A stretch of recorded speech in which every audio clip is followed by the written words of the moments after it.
Hello everyone and warmly welcome है दोस्तों आप सभी लोगों का आईफास की इस शानदार और बेहद खूबसूरत प्लेटफॉर्म के ऊपर।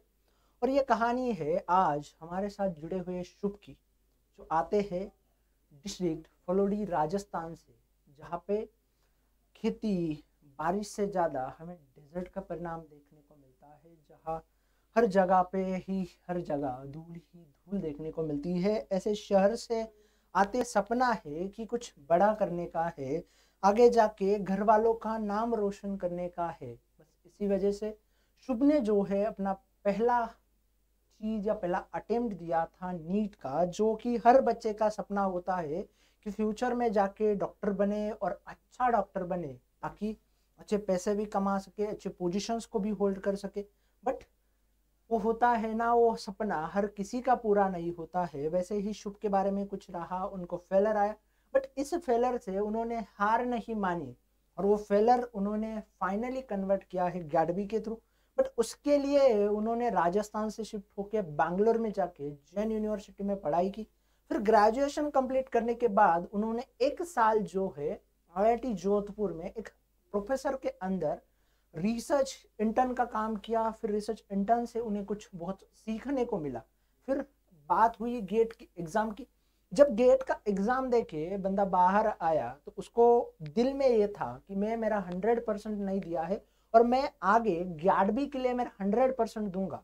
और उस 100% इतना बेहतर तरीके से शुभ ने दिया कि आज ग्याडबी में उनका ऑल इंडिया रैंक 1 आया है। जनरल ईडब्ल्यूएस कैटेगरी से ऊपर से अच्छा खासा स्कोर भी हुआ है। तो जानते हैं शुभ की कहानी क्या रही थी इस एग्जाम्स के प्रिपरेशन की, ये जर्नी को उनके ही थ्रू। तो hello, good evening sir. Good evening दोस्त। थोड़ा अपने बारे में शॉर्टली इंट्रोड्यूस कीजिए हमें। सर आई एम शुभ। मैं एक छोटी सी टाउनशिप एरिया फलोदी से आता हूँ। काफी हम्बल बैकग्राउंड से हूँ। जगह छोटी थी बट सपने बहुत बड़े थे सर, इसलिए मेहनत की। कल रिजल्ट आया, सब बहुत खुश थे। मुझसे ज्यादा तो मेरे आसपास वाले खुश थे। And finally the efforts paid of sir. Okay, तो मेहनत तो रंग लाती है शुभ, अब बस सच्चे दिल से मेहनत करनी चाहिए। शिद्दत के साथ अगर आप पढ़ते हो तो यकीनन आपका स्कोर जो है लाजवाब होता है, या आपने दिखा दिया है। तो पहले तो आपको कॉन्ग्रेचुलेट करना चाहूँगा शुभ, मेरी तरफ से, पूरे आईएफएस फैमिली की तरफ से। आपने अपने घर वालों का, अपना और आईएफएस पूरे फैमिली का नाम रोशन किया है। मुझे ये बताओ कि ये जर्नी कहाँ से स्टार्ट हुई थी गैडबी की? कब लगा था तुम्हें कि गैडबी के लिए प्रिपेयर करना चाहिए? कैट बी के बारे में मुझे पिछले साल अपने बीएससी के लास्ट ईयर में पता चला था। कैटबी से ज्यादा आईआईटी जैम, गेट, ये बड़े नाम हैं। गैट भी उसके पीछे थोड़ा सा छुप जाता है। तो मैंने आईआईटी जैम भी इस साल दिया था, गेट भी दिया था। अनफॉर्चुनेटली मेरा इस बार गेट में नहीं हो पाया था।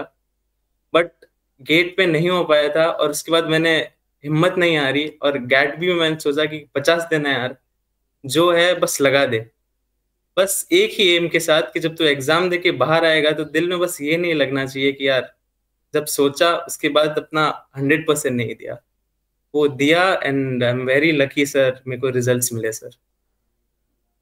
मेहनत ने रंग लाई है शुभ, साथ ही साथ लक का भी फैक्टर थोड़ा आपके लिए, मतलब लक ही काम किया है। बट मेरे साइड से तो यही कहूँगा कि आपने ये 50 दिन अपना 100% देने के कारण ये जो है हासिल हुआ है। तो ये 50 दिन की जो ये कहानी रही, ये जर्नी रही, थोड़ा मुझे और नए एस्पिरेंट लोग जो है हमारे, उनके साथ थोड़ा ब्रीफली शेयर करो। हम्म।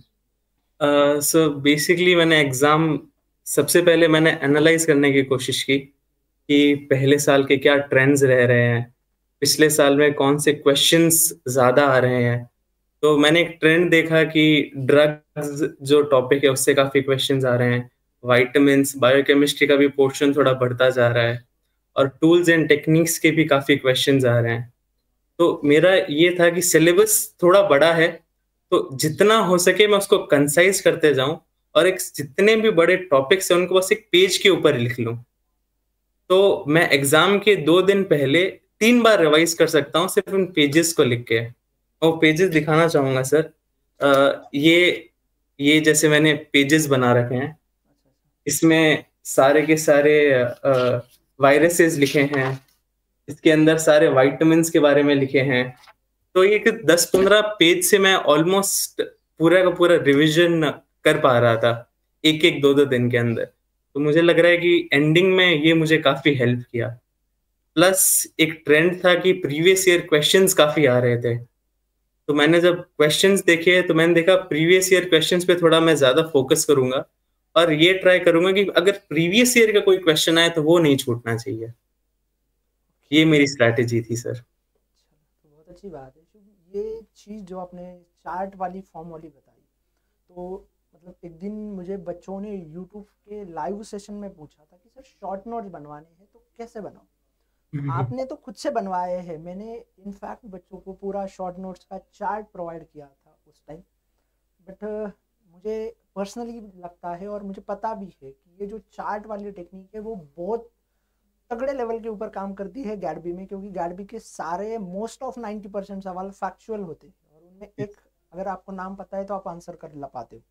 तो मुझे ये बताओ कि जो सेक्शन बी होता है गैडबी का, जो कि सबसे अहम होता है और इम्पोर्टेंट हमें देखने को मिलता है, तो उसके डिफरेंट डिफरेंट यूनिट हमें देखने को मिलते हैं। जैसे आपने कुछ मेंशन भी किए कि बायोकेमिस्ट्री हो जाए, जैसे वायरसेस, माइक्रोबायोलॉजी हो जाए।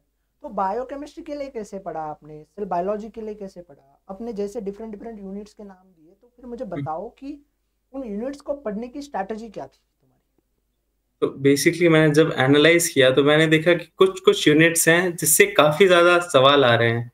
बायोकेमिस्ट्री हो गया, इम्यूनोलॉजी हो गया, मॉलिक्यूलर हो गया और टूल्स एंड टेक्निक्स हो गया। ये कुछ है जिनमें बहुत ज्यादा क्वेश्चंस आ रहे हैं, तो मैंने उन पे ज्यादा ध्यान दिया क्योंकि मेरे पास टाइम थोड़ा कम था। तो मेरे को ऐसा था कि मैं जितना करूं वो सॉलिड से करूं। बाकी केमिकल इंजीनियरिंग वाला पार्ट है, टिश्यू कल्चर वाला पार्ट है, वो टॉपिक्स बड़े इंपॉर्टेंट हैं बट क्वेश्चंस थोड़े कम आ रहे थे उनसे। और गैडवी में मेन चीज ये है कि आपको 100 में से 60 ही करने हैं।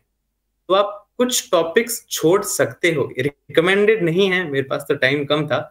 अगर आप कर सके तो आप प्लीज पूरा करिए, बिकॉज आपको वहां पर जितने ऑप्शंस मिलेंगे आपके पूरे के पूरे करेक्ट होने के चांसेस उतने बढ़ेंगे। तो जो जो मेन टॉपिक्स हैं उन पे मैंने ज्यादा फोकस दिया। स्टैंडर्ड बुक्स है जैसे लेलिंजर वगैरह, वो मैंने नेट से पीडीएफ सुन के डाउनलोड्स किए और उनसे भी अपना बेसिक्स जो है वो क्लैरिफाई करने की कोशिश की, और वो करने के बाद मैं एग्जाम देने गया सर। ये तो लाजवाब रहा। मुझे ये बताओ कि ये जो 50 दिन थे, जब से मतलब तुम्हें लगा कि नहीं अब मुझे 100% देना है, तो फिर ये 50 दिनों में आपने क्या स्टडी रूटीन फॉलो किया, कैसे पढ़ते थे आप, मतलब एक स्टडी रूटीन तो फॉलो ही किया होगा। तो हम्म थोड़ा मेरे साथ बताइए क्योंकि नए एस्पिरेंट जो है उनको फायदा हो सके। हम्म। तो हाय जितने भी नए एस्पिरेंट्स हैं, अगर आप देख रहे हैं तो मैं यही कहना चाहूंगा कि चेंज थोड़ा हार्ड होता है।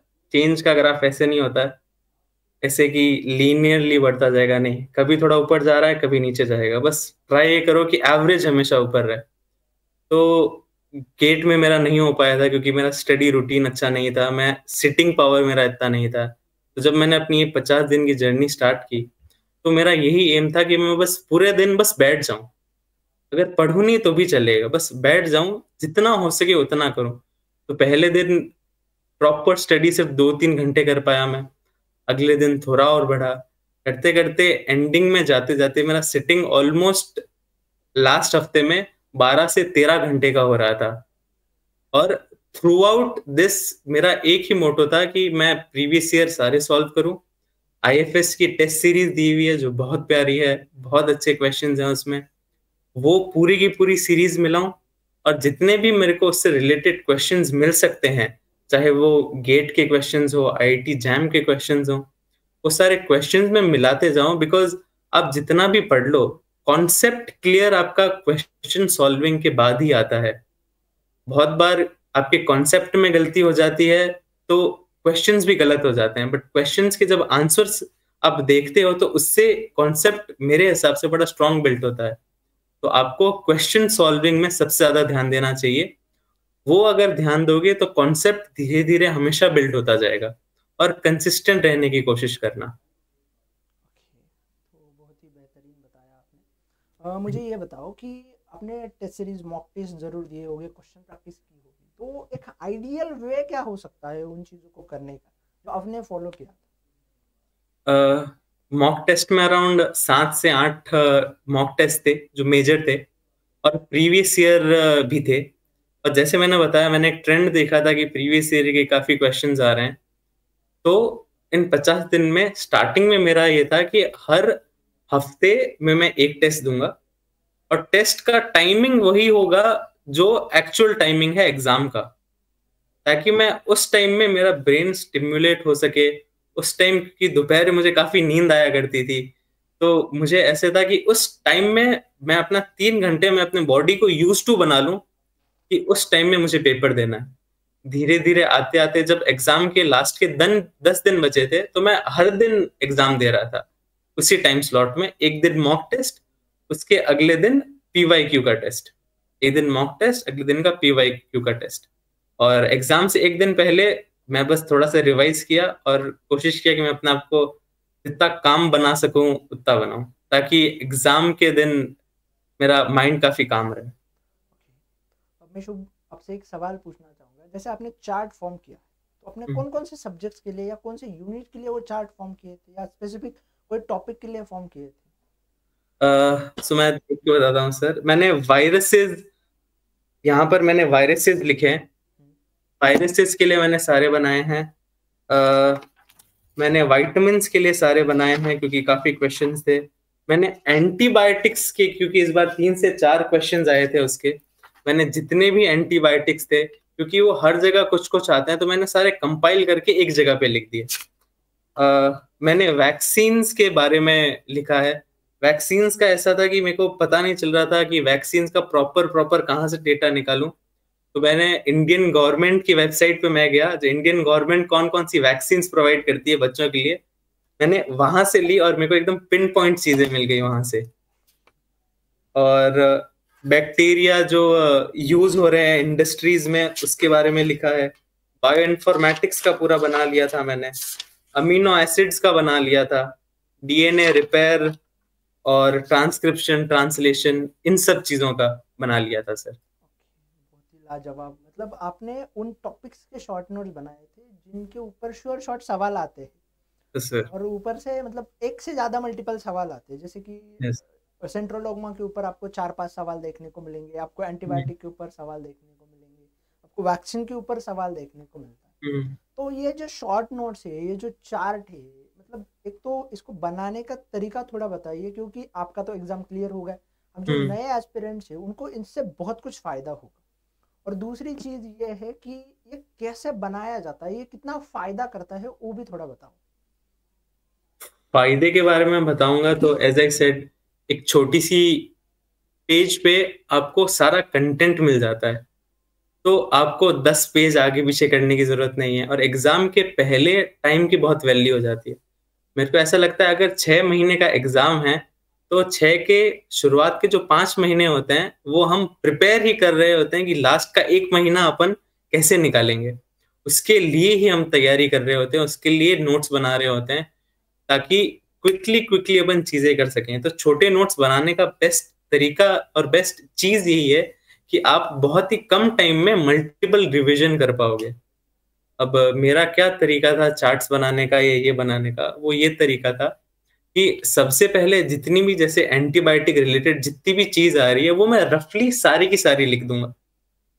सारी की सारी मैं लिख दूंगा टॉपिक वाइज, कि हाँ इस टॉपिक में ये आया है, इस टॉपिक में ये आया है, उस टाइप में ये आया है। फिर मैं कंपाइल कर दूंगा सारी, मैं सारी कंपाइल करूंगा। फिर उसके बाद न्यूमोनिक्स के हिसाब से मैं उनको याद करने की कोशिश करता था, बड़े अजीब अजीब न्यूमोनिक्स बना के। तो वैसा मेरा था कि पहले रफली हर चीज लिख ली, फिर जितना कंसाइज हो सके वो बस एक पेज पे लिखना है मेरे को पूरा। जो चीजें मेरे को इंपॉर्टेंट नहीं लग रही वो मैं निकाल दूंगा, जो इंपॉर्टेंट लग रही है वो हर जगह लिख के, सिर्फ एक नजर पे मेरे को वो पूरा टॉपिक दिख जाना चाहिए। मेरा ये एम था। चलो, और मुझे ये बताओ कि अब सेक्शन बी की तो हमने बहुत अच्छे से बात कर ली, अब सेक्शन ए की कहानी देखते हैं। क्योंकि सेक्शन ए में फिजिक्स है, केमिस्ट्री है, मैथमेटिक्स है, बायोलॉजी है, ऊपर से सवाल सेम है बट 1 मार्क के लिए है। तो तुमने जो है सेक्शन ए को कैसे टारगेट किया था और कितने सवालों को सॉल्व किया था सेक्शन ए में? सो सेक्शन ए में भी मैंने देखा था कि जैसे ट्वेल्थ, अगर आप 11th और 12th की एक बार पूरी एनसीईआरटी पढ़ लो, बस एक दो बार रीड कर लो, तो उसमें काफी हेल्प मिलेगी। तो मैंने पहले ये किया था, फिर मैंने देखा था कि धीरे धीरे बायोलॉजी और जनरल एप्टीट्यूड का सेक्शन भारी होता जा रहा है, फिजिक्स केमिस्ट्री का पोर्शन थोड़ा थोड़ा कम आ रहा है धीरे धीरे। तो मैंने फिजिक्स केमिस्ट्री पे से ज्यादा मैंने उन दोनों पोर्शंस पे ध्यान दिया।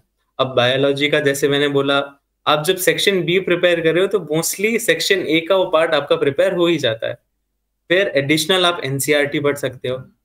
केमिस्ट्री में मैंने देखा कि इन्वायरमेंटल केमिस्ट्री से काफी क्वेश्चंस आ रहे हैं। सो 11th 12th की इन्वायरमेंटल केमिस्ट्री जो अब शायद हटा दी गई है, पहले थी ऐसा कुछ मेरे को याद आ रहा है, तो मैंने उसकी पीडीएफ डाउनलोड किए थे एनसीईआरटी की वेबसाइट से, और वो मैंने बहुत अच्छे से पढ़े थे। और मैं बहुत खुश नसीब हूँ कि उससे क्वेश्चन सेक्शन बी में आ गए थे। ओजोन का क्वेश्चन आ गया था, सेकेंडरी पोल्यूटेंट कौन सा होता है। एंड फिजिक्स केमिस्ट्री में सॉरी एंड फिजिक्स के अंदर एक्चुअली मैंने बस चैट जीपीटी कर लिया था कि 11th 12th के जितने भी ये टॉपिक्स हैं क्वेश्चन, वो मेरे को कंसाइज में आप करके मेन मेन फॉर्मूलाज बता दीजिए, तो मैंने सारे लिख दिए थे और मेन फॉर्मूलाज याद कर लिए थे। बहुत ही लाजवाब, मतलब हार्ड वर्क भी क्या है, स्मार्ट वर्क भी क्या है, और बहुत अच्छे तरीके से खेले हो एग्जाम्स के साथ, एग्जाम के लोगों के साथ। चलिए अब मुझे ये बताओ कि अब आपके जूनियर्स है, आपको देखेंगे, आपकी तरह रैंक हासिल करना चाहेंगे, ऑल इंडिया रैंक 1, और हम्म। बहुत जी जान लगा के साल भर तो वो मेहनत करने वाले हैं। इस वीडियो को देखने के बाद मुझे ये बताइए कि उनके लिए 3 मूल मंत्र बताइए कि जिसकी वजह से उनका एग्जाम आपकी तरह बहुत ही शानदार रैंक के साथ क्वालिफाई हो जाए। First thing is, there is no substitute for hard work. आपको वो करना ही पड़ेगा। अगर आप सोच रहे हो आप 1 घंटा बैठ के हर चीज कर लोगे, कुछ नहीं होगा। आप माइंड मैप्स बना लोगे, कुछ टेक्निक्स देख लोगे, नहीं, टेक्निक्स और माइंड मैप्स बना के आप एफिशिएंट हो सकते हो, बट आपको हार्डवर्क तो करना ही पड़ेगा। फर्स्ट चीज वो है। सेकंड, मुझे डिसिप्लिन लगा कि आपको एक ही डिसिप्लिन फॉलो करना पड़ेगा, एक ही रूटीन बनाना पड़ेगा, और हर दिन वही चीज करनी पड़ेगी। काफी बोरिंग होगा, रूटीन काफी बोरिंग होगा। आपको डिस्ट्रैक्शन से दूर रहना पड़ेगा। मैंने अभी तक अपने सारे सोशल मीडिया 2 महीने हो गए सब बंद कर रखा है, कुछ ऑन नहीं है। आप अपनी प्रायोरिटी सेट करें कि मुझे 2 महीने में, या जितना भी आपके पास टाइम है, जितना टाइम हो आप जितना अर्ली कर सकें वो आपके लिए बेहतर है। तो आप अपनी प्रायोरिटी सेट करें, आप हार्डवर्क करें, आप डिसिप्लिन लाएं अपने लाइफ में। प्लस आप ये एक्सेप्ट करें, लोग एक्सेप्ट नहीं करते हैं कि आप इस चीज में अभी इतने अच्छे नहीं हैं, आप उतना हार्डवर्क नहीं कर रहे हैं। आप अपने आप को एक्सक्यूजेज ना दें कि नहीं यार, मैं कोशिश तो की थी लेकिन हुआ नहीं, ये नहीं हुआ। आप अपने आप को एक्सक्यूजेज मत दी, अपने आप से ऑनेस्ट रहिए कि हाँ मैं यहाँ थोड़ा लैक कर रहा हूँ, पर मैं ठीक कर सकता हूँ अगर मैं काम करूंगा तो यही कुछ मेन प्रिंसिपल्स थे जिसके ऊपर सर मैंने काम किया था अपने लिए। लाजवाब है। ओके, और तुम खुद क्या सोच रहे हो आगे का, अब ये भी तो सवाल है। सर, आईआईटी इंदौर, जेएनयू और यूनिवर्सिटी ऑफ हैदराबाद, ये काफी कुछ यूनिवर्सिटीज हैं जो मुझे काफी पसंद है। आईआईटी इंदौर की तरफ थोड़ा सा ज्यादा है मेरा, बट लेट्स सी सर। अभी थोड़ा और रिसर्च करके, थोड़ा और पूछ के मैं एक अच्छा कॉलेज चूज करूंगा सर। बहुत ही अच्छी बात कही शुभ, और बहुत सच, आपने बहुत कुछ क्लैरिटी के साथ आपके थॉट्स को रखा। मुझे पूरा यकीन है कि अगले साल भर में जितने भी बच्चे पढ़ना चाह रहे हैं इस एग्ज़ाम्स के लिए, अगर ये सेशंस को देखेंगे तो उनको यकीनन पूरा क्रिस्टल क्लियर हो जाएगा कि इस एग्ज़ाम्स को अच्छे तरीके से कैसे क्वालिफाई कर सकते हैं। क्वालिफाई ही नहीं बल्कि रैंक कैसे ला सकते हैं, और आपने ये बहुत क्लैरिटी के साथ बताया। तो थैंक यू सो मच उनके थैंक साइड से, और thank you so much for sharing your experience and your journey with us. Thank you and thank thank you you so much. Thank you so much sir.